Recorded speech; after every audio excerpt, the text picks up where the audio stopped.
we welcome all of you to Savoy, Hotel Manila, and of course, Belmont Hotel Manila. We're going to launch a campaign today which is so important to the hotel, not only to the hotel, no, but also, obviously, I think to the industry, hospitality industry. And I want to also recognize the presence of a very, very good friend of mine, Department of Tourism, Regional Director of the National Capital Region, Ms. Charlene, and she will be talking in a while. So thank you for coming over. Thank you.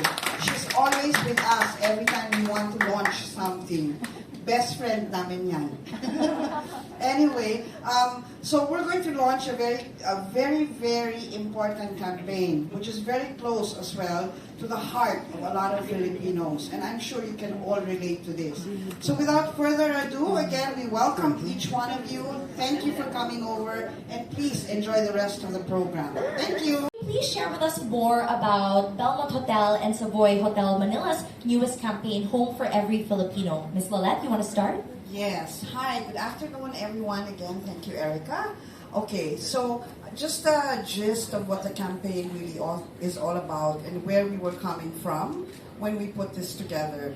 So as what RD Charlene said kanina, no, that very important talaga yung nangyari for the past 2 years, wherein we saw how distressed the OFWs were.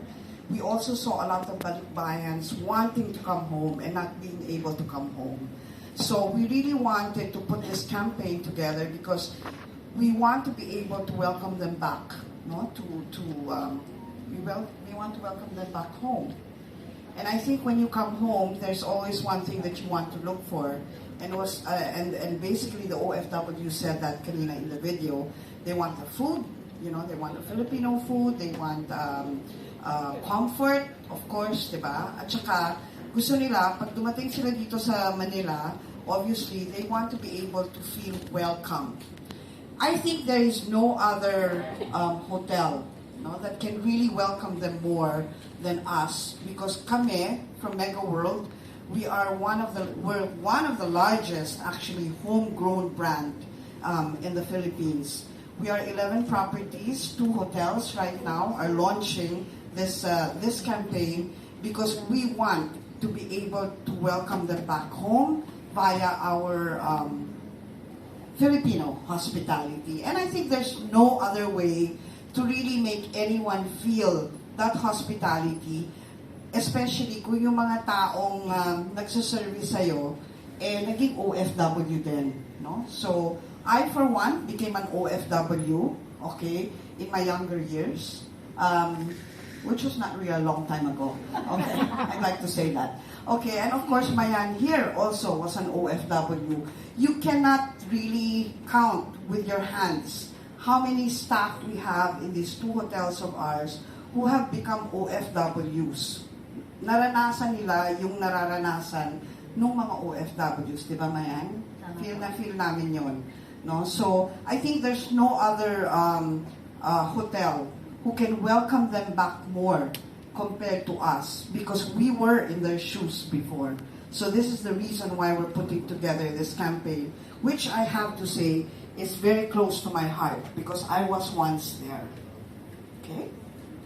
Thank you very much, Ms. Lolette. Do you want to add, Ms. Bobby? I think this campaign inspires what we also see every day in our hotels. No, being nearest to the airport, I think we have that advantage of our location to be top of mind. So why not harness and all the more capitalize on it? Kasi nakikita namin talaga siya every day. You'd see in our lobby, families who are just waiting, and when their loved ones come, makikita mo talaga sinasalubong. So we go, this is a good way to give back to our OFW and make them feel more welcome when they come home after the long years that they've been away and been working hard alone. Right. Thank you very much, Ms. Bobby. Ms. Mayan, maybe you want to add as well? Yes, that's right. I have to agree with Ms. Bobby when she said that, we see them in the lobby welcoming their families. Not only that, when we have to send, if you remember during the pandemic, we had to send most of our cruise liners home. And when they have to go back, we have to cater so many cruise line manning. One of them is CF Sharp, and I see myself in one of those women standing there next to their baby, crying, knowing that they're not gonna see this kid for a very long time. 6 months is a long time for a child, so for a mother particularly. So those things really inspires us to really push for the home for every Filipino campaign. Thank you. Thank you very much for that. I just want to jump off from what everybody said so far because, if I'm not mistaken, I think Savoy and Belmont are the first hotels here in the Philippines to actually gear towards our Filipino migrant. Itong campaign na to, it's the first of its kind. So can I just ask, what is the inspiration behind this campaign and why did you guys choose to finally cater to our balikbayans? Yes, Ms. Dalet, go ahead. As I said, this campaign is very, very close to my heart because, as I said also earlier, being an OFW myself, before, I felt what they needed. And I remember every time that, because my job, I worked in the hotel overseas, and I remember that every time I go to a hotel, because I traveled a lot, I traveled practically all over the world with my job because I was in sales. And I would always look for that feeling of coming home. Alam mo, kahit gaano kaganda ang mga hotels sa Europe at America, at the end of the day, when you come home, gusto mong makakita ng Pinoy. Diba? So, I remember I would always look for a Pinoy in the hotel, and I would always ask front desk, do you have a Filipino working here? And then they would always say, oh yeah, we have. Okay, so I would, go out of my way and really look for that staff or employee just to make me feel na umuwi ako, 'di ba? So, ganun yung mga stories ko before na I would really want a Filipino to talk to kahit isang gabi lang, 'di ba? Or kahit konting oras, especially pag malayo ka. So, I think it was a connection that you want to see and feel when you come into the hotel, because I've always believed a hotel is a hotel. I mean, it has a room, it has, function rooms, and we've worked in several hotels before. But whenever you come home to a hotel where you know that you're welcome ka, hindi siya masyadong social na hotel, di ba? It's reachable. It's a reachable hotel wherein you can very much relate to the people. Alam mo, maganda kasi sa Belmont at Savoy is, and what I noticed, we talk to each other, Meaning to say, kahit front desk siya, kahit concierge siya, kahit waiter siya, kakausapin ka. Because, then and again, we are a Filipino hotel, kaya ramdam namin kung ano ang kailangan ng isang balikbayan at OFW. So this is where the campaign really comes from. Right, especially coming from a former balikbayan as well. So for sure, you know talaga what it's like and what they need most of all. Does anybody else want to add to that? Ms. Bobby?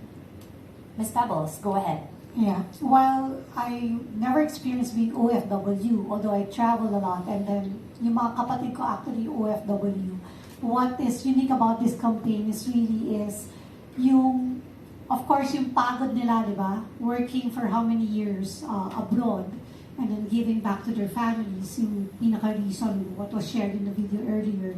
It is also very timely ngayon na when people stay at a hotel, we're looking for the experience. And ito yung parang, in a way, reward nila sa sarili nila, plus yung sa family na mag-welcome back sa kanila. Na to at least even for a night, after working so long hours of travel, di ba, pagdating, then someone will take care of them naman with their family. Given that, kumbaga, luxury, hindi man ganun ka-social, pero it's more of the connection nga, sabi nga ni Ms. Lolet, wherein they feel they belong, they speak the language, and at the same time, as mentioned earlier, marami sa aming kasamahan sa hotel, both Belmont and Savoy, are actually ex-OFWs. So they can very much relate on the stories, no? So it's really the experience that they will get when they stay with us. So yun yung backing on this home for every Filipino campaign. Right. Thank you so much, Ms. Pebbles. Kumaga something familiar to them, di ba? After being abroad for so long. Thank you very much.